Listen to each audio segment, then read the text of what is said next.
자, 우리 재밌는 얘기는 아니지만 어쨌거나 요새 시장에서 가장 핫하게 움직이는 안랩.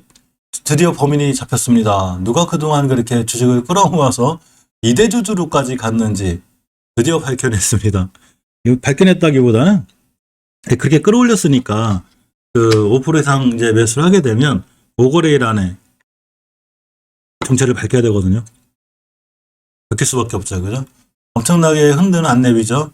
자, 이 안랩이 폭등한 배경에 외국인 투자자가 있는데 영국계 투자자문사인 JP모건 시큐리티, 자산운용사 LGIM 이분들 빠져나갔어요. 5점 몇 프로에서 0.47%까지 다 던졌습니다. 자, 근데 이 미국의 ETF 운용사인 퍼스트 트러스트가 있어요. 이분들이 지분 14%가량을 끌어올린 거예요. 매입 단가를 10만 원으로 쳤을 때 약 1,400억 어치의 주식을 쓸어 담은 셈이 됩니다. 저번에 제가 말씀드렸죠. 안랩 주식을 누가 계속 사는데 여기서부터 주당 10만 원 치면 평균 단가를 치면 이제 여기 정도 되는데 이때부터 계속 끌어모았거든요. 여기 쫙 끌어모아서 간 건데 평균 단가도 높지 않을까요? 그죠? 이게 저 매물대거든요. 여기 일종의 여기는 될 것 같은데 느낌에 이분들 평균 단가 뭐 사야 되나? 못 사는데 이 친구. 굳이 뭐하러 사? 여기도 높은데. 하여튼 여기가 11만 5,900원대가 돼요. 10만. 이분들이 이대주주예요. 엄청나게 끌어당긴 거예요. 엄청나게 샀습니다. 자, 뭐하는 회사인가 봤습니다. 자, 펄스 트러스트의 사이버 보안 관련 상장 지수 펀드, ETF죠. 요거 중에 가장 규모가 큰 퍼스트 트러스트 나스닥 사이버 시큐리티를 운용하고 있는 회사예요. 투자자죠. 자, 이제 이 회사 홈페이지에 가면 이렇게 사이버 ETF가 시스코, 팔로알토, 크라우드 스트라이크 등 미국의 보안 업체에 집중 투자하고 있습니다. 이 회사가 안랩에 집중한 이유가 안랩도 말 그대로 보안 관련주죠.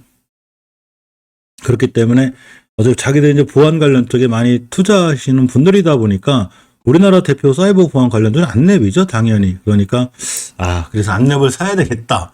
그래서 안랩을 산 것 같아요. 자, 러시아 우크라이나 침공으로 보는 시각이 많다는 얘기죠. 안랩을 사게 된 계기가 지금 실제로 많이 전쟁을 하고 있지만 역시 아직도 이 사이버 전쟁을 많이 하고 있다는 얘기죠. 그래서 전체적으로 안철수 관련주를 보고 사이버 보안 관련주를 보려고 그래요. 자, 시장의 흐름을 잘 발맞춰가는 게 중요합니다. 자, 안랩은 굉장히 높아요. 이런 데서 사는 건 말도 안 되는 거 굉장히 높고, 물론 이 외국계 투자자가 들어가기를 어떤 하더라도 지금 상당히 위험해 있는 게 맞고, 주봉에서 보면 심하게 밀리면, 요것은 변곡점이 있어요. 여기까지도 밀릴 수 있습니다. 여기까지 밀리게 되면 쭉 떨어지는 거예요, 이렇게. 그러니까 지금 쫓아가서 할 리가 전혀 없죠.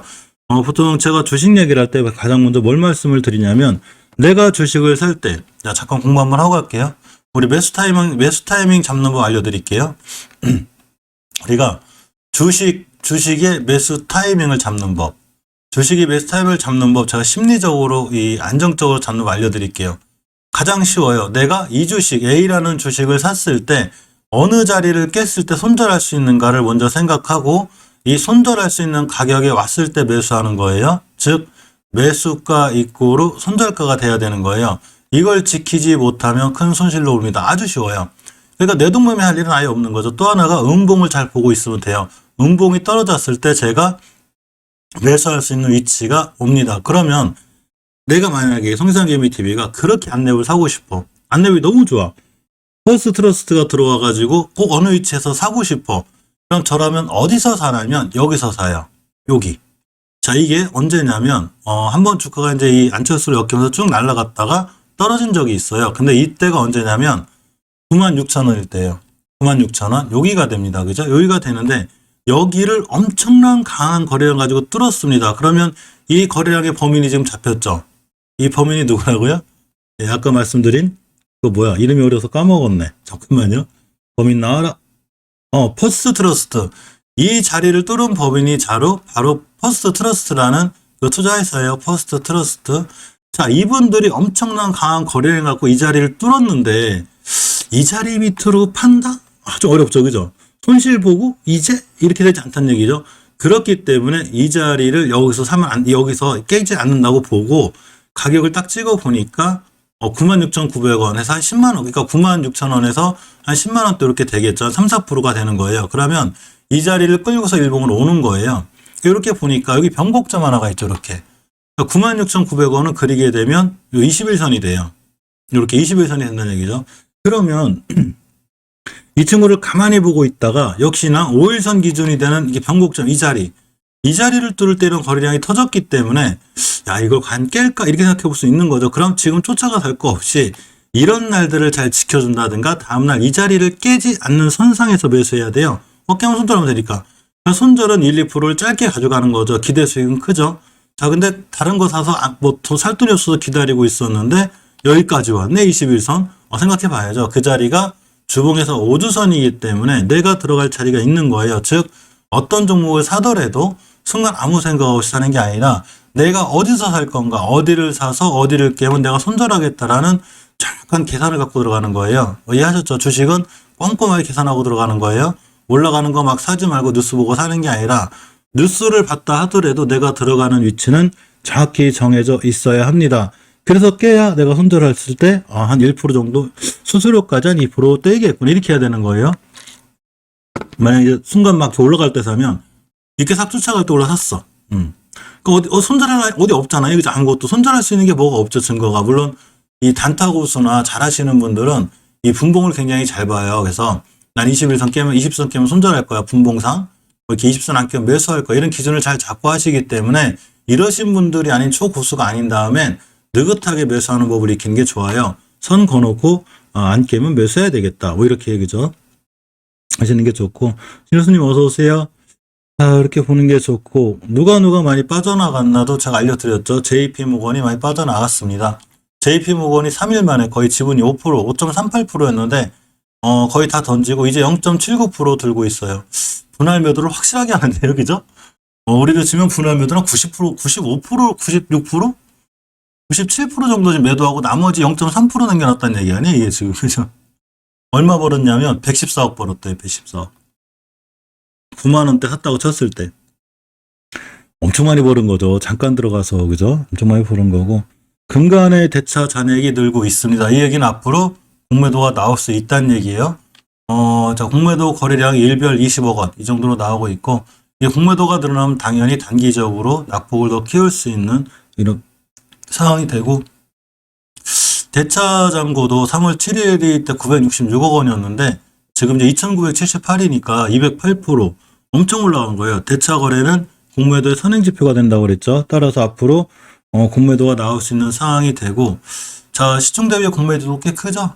예전에 이제 시총이고 공매도인데 지금은 시총이 이 정도인데 공매도가 이거 순간 밀고 내리면 엄청 머리 아파져. 그러니까 꼼꼼히 조심해야 되고, 기사는 좀 좋은 게 뜨는데 이렇게 이제 안철수 총리를 안철수 인수위원장을 총리에서 배제할 이유가 없다는 이준석 대표의 얘기들도 좀 있고, 또 국민의힘과 국민의당이 이렇게 이제 합당 얘기가 있죠. 이럴 때 한번 뛸 수 있어요. 근데 안랩이 아니래도 지금 다른 안철수 관련주들도 좋은 위치에 있고 살만한 위치에 온다면 이런 친구들을 노리는 게 좀 더 나아 보이고, 자, 안랩 같은 경우에 공매도를 좀 보면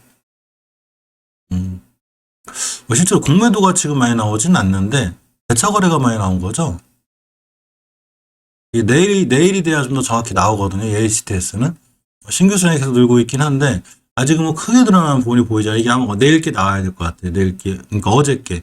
한번 더 볼게요. 그죠? 대차 잔고 비율은 꾸준히 늘어나죠. 지금 예전에 한 8%대였었는데, 지금 17%니까 아까 말씀드린 대로 그죠? 거의 2배 정도 올라와 있어서, 순간 내관이 될 수도 있기도 합니다. 신용 부분이 얼마나 될까요? 재무가 튼튼해서 신용을 잘 쓸 수 있는 종목이라, 신용이 크게 늘진 않았네요. 그죠? 오히려 이번에 신용이 좀 빠져나가는 JP모건이 신용을 썼나? 어쨌거나 뭐 그렇습니다. 그렇고 안내본 이런 식으로다가 지금 쫓아 들어가거나 뭐 월요일 날 내일 같은 날 여기서 막 뛰고 날아간다고 해도 절대 쫓아가 사지 않는 걸로 딱 기준선 정해놓고 이런 기준선을 찍고 나갈 때 의미가 있는 거예요. 이런 기준선은 아까 말씀드린 대로 또한 그 퍼스트 트러스트에 어느 정도 좀 평단가 되는 자 이런 상황이 좀 되기도 합니다. 까미엔씨를 볼게요. 까미엔씨를 보면 월봉에서 역시 예전에 뚫어져야 될 매물대 위에 있어요. 아직은 추세가 잘 유지되어 있는 거예요. 이번 달 거래일이 4거래일 남았는데 이 4거래일 안에 역시나 이 자리만 깨지 않으면 유지가 돼요. 깨게 되면 쭉 물려요. 이렇게. 다음 달에 다시 보는 게 맞고 아직은 지켜주고 있는 거고 주봉에서도 추세가 잘 유지되어 있죠. 자, 일봉에서 봤을 때 5일선을 깨지 않고 있기 때문에 주식이 잘 올라갈 때는 최소한 5일선도 이탈하지 않아요. 자, 유일하게 까뮤엔 씨는 자, 안철수 관련주 플러스 건설 관련주라고 그랬죠. 그래서 5일선 이탈하지 않는 한 뭐 괜찮아 보이고, 자, 주말에 했던 얘기들이라 간단하게 딱딱 정리하고 갈게요. 금요일날 종가 한 얘기라 종가 때. 자, 월요일날 역시나 이 선전자 같은 경우도 21선 깨지 않는 한 20개월선 3,800원대가 되죠. 3,890원대만 이탈하지 않는 한 뭐 국민의힘, 국민의당 합당 이슈, 이준석 대표의 총리설 뭐 이런 걸로 인해서 뛸 수 있어요. 아직 추세가 유지되어 있는 거예요. 일봉에서 보게 되면 일단 자리를 봤을 때 지금 들어간 자리가 61선 그리 근처예요. 자리가 보통 61선을 수고일선이라고 부르죠. 21선을 생명선이라고 부르고, 그런데 이렇게 61선을 잘 지켜준 자리에 내일 같은 날 금요일에 저점을 훼손하지 않으면 들어가 볼만 합니다. 깨면 바로 손절해야 되고, 월요일 아침 출발 선상을 잘 지켜볼 필요가 있죠. 그럼 뻔해요. 날아가면 총리설 얘기 또 나오다, 뭐 이렇게 국민의힘, 국민의당 합당한다, 뭐 이런 걸로 올라갔다, 뭐 이렇게 돼요. 저희 제가 보통 제 시청자분들 나이대하고 이 멤버님들 나이대하고 한번 분석해봤거든요. 다 비슷하셔요.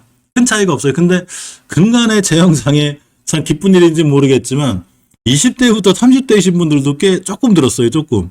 물론 대세는 제 영상의 대세는 40대부터 60대까지예요. 저도 당연히 그 안에 있고 여기가 제일 많으신데 근간에 20대 30대 분들이 좀 들어왔어요. 젊어지는 느낌이라도 젊으신 분들이 많이 들어와서 제가 잘하진 않지만 좀 주식 공부 좀 열심히 하셨으면 좋겠는데, 이 젊을 때 이걸 배워놔야 돼요. 어릴 때, 그러니까 막 20대 초반에 이런 걸 배워놔야지. 이거 나이 아주 많이 먹고 많이 까먹고 다시 하려면 자금적으로도 힘들고 이게. 자, 링네트입니다. 역시나 마찬가지로 안정적으로 유지가 되고 있죠. 월봉에서 아주 좋은 자리에 위치하고 있어요. 이렇게 보시면, 자, 이렇게 좋은 자리에 위치하고 있고, 이렇게 20개월선 위에 있기 때문에 이 친구도 20개월선만 잘 지켜주는 상황이 좋아요. 6,500원. 이 얘기는 주봉에서 이쁘죠. 이게 뭔 얘기냐면 지금 안철수 관련주들이 안랩이 퍼스트 트러스트에서 하도 난리를 펴서 그렇지 다른 종목들은 지금 뛰나갈 만한 위치에서 자리 잡고 있는 거예요. 일봉에서 보게 되면 비슷하게 딱 찍었죠. 내일 같은 날 241선 안 깨면 링네트는 상당히 투자해 볼 만한 거예요. 안 깨면 딱 뛰어요. 뛰면 아까 말씀드렸죠. 뭐 국무총리설, 합당 이슈 이런 걸로 뜰 거예요. 그러니까 가장 좋은 거예요. 위치가. 이쁘죠. 이쁘고. 저기는 꼭 보세요. 제가 지금 시간 관계상 감사 의견 하나하나 다 종목을 다 못 챙겨드려요. 그러니까 링네트만 보고 갈게요. 자, 이렇게 적정을 꼭 받아야 돼요. 이렇게. 그래야지 괜찮습니다. 링네트는 크게 이제 지금 매수로 해도 너무 걱정할 거라는 게 없는 거죠. 그죠? 이게 보고. 자, 다물멀티미어도 보겠습니다. 보시게 되면 월봉에서 위치가 이 친구가 굉장히 좋은 차트를 갖고 있는데 좀 애매하긴 해도 아직은 괜찮아요. 자, 주봉에서 5주선 딱 끊어놨기 때문에 다음날, 이게 내일 같은 날 요거 깨서 출발하면 매수하면 안 돼요. 깨지는 거니까 일봉에서 봤을 때 이게 뭔 얘기냐면 내일 출발 손상이 무조건 금요일 종가 위에 있어야 돼요. 이 친구는. 특히 21선을 깨놓은 살짝 이탈해온 상태이기 때문에 이렇게 속임수를 잘 써요. 이 링네트가. 다운물티미디어가. 그러면 만약에 내일 같은 날 심하게 밀려서 이렇게 떨어지잖아요. 그러면 여기서 만약에 시가를 훼손하지 않는 선상에서 이날처럼 양봉으로 올라간다. 그런 배수. 속임수에 걸릴 수 있어요. 속임수에서 올라갔다가 쭉 뛸 수 있어요. 다물멀티미디어는 이렇게 보는 게 맞고, 자, 광진실업도 이쁘게 잘 유지가 되고 있습니다. 정확히 지켜줘야 될 20개월선 안 깨고 있고 추세가 유지가 되고 있는 거죠. 깨면 안 돼요. 주봉에서 봐도 추세가 이쁘게 20선 위에 있죠. 자, 일봉에서 보게 되면 역시나 추세가 잘 타고 있습니다. 엄청 이쁜 친구죠. MPK도 마찬가지고, 그죠? MPK도 월봉에서 보면 이렇게 20개월선 위에 있죠. 이 친구가 바닥권이잖아요. 주가가. 이게 높은 데 있는 게 아니잖아요. 지금 그죠? 여기에 있는 거죠. 여기. 이렇게 잘 이쁘게 자리 잡고 있고, 주봉에서 역시 추세가 이쁘게 유지가 돼 있어요. 음봉 아니 양봉이에요. 이거. 이제 멤버님은 잘 아는데 저는 이거를 다 양봉으로 봐요. 음봉 아니에요. 저거. 용어상은 음봉이죠. 시가보다 종가가 낮으니까. 근데 기술적으로 저는 저걸 양봉으로 봐요. 자, 내일 같은 날 5일선 이탈하지 않거나 241선의 초반 매수. 이렇게 해놓고 가만히 생각해 보니 안랩을 제한 나머지는 희맥소리는 따로 설명드릴게요. 이따가. 나머지는 전체적으로 보면 아직도 주식이 지켜줘야 될 자리를 잘 지켜주고 있고 추세가 잘 유지가 돼 있다는 얘기는 아직 이슈가 안 끝났다는 얘기예요. 그러면 국민의힘 합당 얘기, 이준석 대표의 총리 괜찮은데 합당하다 생각해, 이런 얘기들이 이 주가에 영향을 줄 수 있습니다. 자, 이건 어디까지나 내 생각이기 때문에, 제 생각이기 때문에 내일 출발 선상이 금요일날 종가를 깨고 내려온다? 일단은 매수하지 말아야 돼요. 근데 만약 깨지 않고 있다 그러면 그 가격대를 기준으로 매수 매도를 진행하면 딱 맞습니다.